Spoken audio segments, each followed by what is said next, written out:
Hello friends, welcome back to my YouTube channel. मेरे YouTube channel में आप सबका स्वागत है।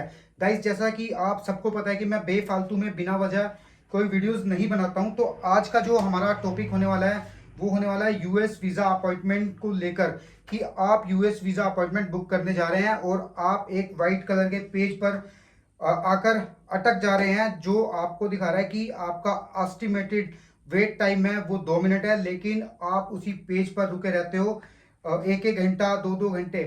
और डिपेंड करता है कि आपको वो टाइम कितना दिखा रहा है, कि वो जितना टाइम आपको दिखा रहा है उतना टाइम में वो आपको यूएस वीज़ा अपॉइंटमेंट वाले पेज पर आपको पहुंचा रहा है कि नहीं पहुंचा रहा है। तो गाइज, आज का वीडियो है हमारे इसी इसी टॉपिक पे होने वाला है, क्योंकि मुझे बहुत सारे टेक्स्ट मुझे आ रहे थे गाइज। मुझे लोग बोल रहे थे कि सर, हम यूएस वीज़ा अपॉइंटमेंट बुक करने के लिए ट्राई कर रहे हैं, लेकिन उनको प्रॉब्लम क्या थी? प्रॉब्लम उनको ये आ रही थी कि जैसे ही वो पोर्टल पर जा रहे हैं तो उनको एक वाइट कलर का पेज मिलता है। उसमें लिखा आता है कि एस्टिमेटेड जो टाइम है वो आपका 2 मिनट है, वेट टाइम है। जो उसमें प्रॉब्लम क्या आ रही है? उसमें प्रॉब्लम ये आ रही है कि उसमें लिखा आ रहा है कि जो आपका एस्टिमेटेड टाइम है, सपोज आपके एस्टिमेटेड टाइम 2 मिनट का दिखा रहा है, और लेकिन आप 20 मिनट हो गए हैं, 25 मिनट हो गए हैं, आधा घंटा हो गया है, आप वहां तक पहुंच ही नहीं पा रहे हो गाइस। तो इसके लिए मैं एक दो मेथड आपको बता देता हूँ। उम्मीद करता हूँ कि ये आपके काम आएंगे जरूर, क्योंकि गाइज देखो, अगर आप फोर्सफुली उस पोर्टल में जाने की कोशिश करेंगे तो ये लगा लो कि आपका जो सिस्टम है वो बैन हो जाएगा, कुछ टाइम के लिए फ्रीज हो जाएगा। फिर तो आप बिल्कुल भी नहीं कर पाएंगे अपनी अपॉइंटमेंट बुक कुछ टाइम के लिए। तो गाइस, इसलिए ध्यान से ये वीडियो देखना। और जो ये वीडियो मेरा होने वाला है वो यही टॉपिक है आज का। और ये टॉपिक होने की वजह भी ये है कि बहुत सारे लोग मुझे टेक्स्ट कर रहे हैं कि सर, हम अपॉइंटमेंट पेज तक ही नहीं पहुंच पा रहे हैं। तो स्टार्ट करते हैं कि हमें कैसे काउंटर करना है इस एरर को। तो सबसे पहले आपने करना क्या है? सबसे पहले तो आपने, जो भी आप ब्राउजर यूज कर रहे हैं, लाइक आप गूगल क्रोम यूज कर रहे हैं, ओपेरा यूज कर रहे हैं, फायरफॉक्स यूज कर रहे हैं, आप कोई भी, आप चाहे फोन ही क्यों ना हो, अगर मैं बात करूं तो चाहे आप फोन से आप कोई भी ब्राउजर यूज कर रहे हो, चाहे अपने लैपटॉप से, चाहे मैकबुक से, चाहे कहीं से भी आप कोई भी आप ब्राउजर यूज कर रहे हो, तो आपने करना क्या है? आपने हिस्ट्री क्लियर कर देनी है वहां से बिल्कुल ही, और चेचे है वो भी क्लियर कर देना है।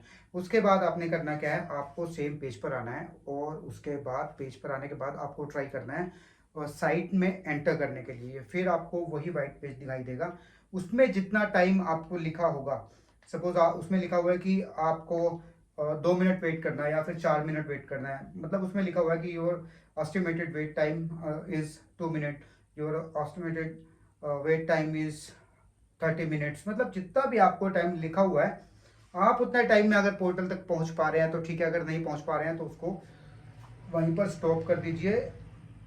फिर से क्लियर हिस्ट्री, क्लियर चेचे, आपको ये करना है। और आप इग्निटो मोड भी आप यूज कर सकते हैं। इग्निटो मोड अगर आप यूज करते हैं तो उसमें भी बहुत सारे लोगों को फायदा हुआ है, जो जिनको मैंने बोला था कि आप इग्निटो मोड में ट्राई करके देखो कि आप अपॉइंटमेंट वाले पोर्टल तक पहुंच पा रहे हैं कि नहीं पा रहे हैं। लेकिन गाइस, मैं सबको फिर से यही बोलूँगा कि भाई, सबसे पहले बिल्कुल काम रहना है। आपने फोर्सफुली अपॉइंटमेंट नहीं उठानी है, जोर जबरदस्ती नहीं करनी है पोर्टल के साथ, नहीं तो गाइस आप वहीं पर फंस जाओगे, आप स्टक हो जाओगे बिल्कुल ही वहां पर। तो गाइस, अगर फिर भी आपको कोई प्रॉब्लम आ रही है यूएस वीजा अपॉइंटमेंट बुक करते हुए, या फिर आपको समझ नहीं आ रहा है DS-160 को लेकर कोई प्रॉब्लम है, या फिर आप सोचते हैं कि इंटरव्यू में क्या क्या क्वेश्चन हो सकते हैं, या फिर डॉक्यूमेंटेशन को रिगार्डिंग है, या फिर किसी भी चीज़ के बारे में आप जानना चाह रहे हैं, तो आप मुझे टेक्स्ट कर सकते हैं। या फिर अगर कोई आपको एरर आ रहा है तो आप मुझे मेरे व्हाट्सएप पर वो मुझे भेज सकते हैं उसका स्क्रीनशॉट। और डायरेक्ट कॉल मत कीजिए प्लीज़, पहले भी बोल चुका हूँ सबको, डायरेक्ट कॉल मत कीजिए मुझे। मैं आपको बता दूंगा टाइम कि कब समय है बात करने का। अब हो सकता है कि आपकी प्रॉब्लम ऐसी हो कि मैं आपको दो चार टेक्स्ट में जवाब दूं और आपकी प्रॉब्लम रिजॉल्व हो जाए, लेकिन आपने पहले मुझे भेजना स्क्रीनशॉट ही है, डायरेक्ट कॉल नहीं करनी है, क्योंकि हो सकता है मैं किसी से बात कर रहा हूँ उस टाइम पे, तो फिर डिस्टर्बेंस होती है। मैं हमेशा यही बात बोल के चलता हूँ। तो गाइस, आपने इन चीज़ों का भी ध्यान रखना है खासकर। और अभी जो आज का हमारा टॉपिक था उसके लिए मैंने आपको सारा बता ही दिया है। एक तो इग्निटो मोड आप यूज़ कर कीजिए, फोर्सफुली मत चलाइए इसको, पोर्टल को, ठीक है। और आपने करना है हिस्ट्री और 6 को डिलीट, उसको रिव्यू करना है, ऑल टाइम पे करके करना है। ऐसा ना हो कि आप लास्ट टाइम वाली कर रहे हो या लास्ट वीक वाली कर रहे हो, तो ऐसा नहीं करना है। आपको ऑल टाइम जो हिस्ट्री है उसको रिमूव करना है। उसके बाद आपने ट्राई करना है आपका पोर्टल, जिस पे जाकर आपको यूएस वीज़ा अपॉइंटमेंट उठानी है। तो गाइस उम्मीद करता हूँ कि आप लोगों को ये चीज़ समझ आ गई होगी कि हमें अभी किस तरीके से पोर्टल को यूज़ करना है कि हम अपनी अपॉइंटमेंट उठा लें। तो गाइस उम्मीद करता हूँ कि आप सबको अपॉइंटमेंट मिल जाएगी जल्दी, और इस वीडियो का भी आपको जरूर बेनिफिट होने वाला है। तो गाइस मिलता हूँ एक नई वीडियो में एक नई इन्फॉर्मेशन के साथ में, तब तक गुड बाय।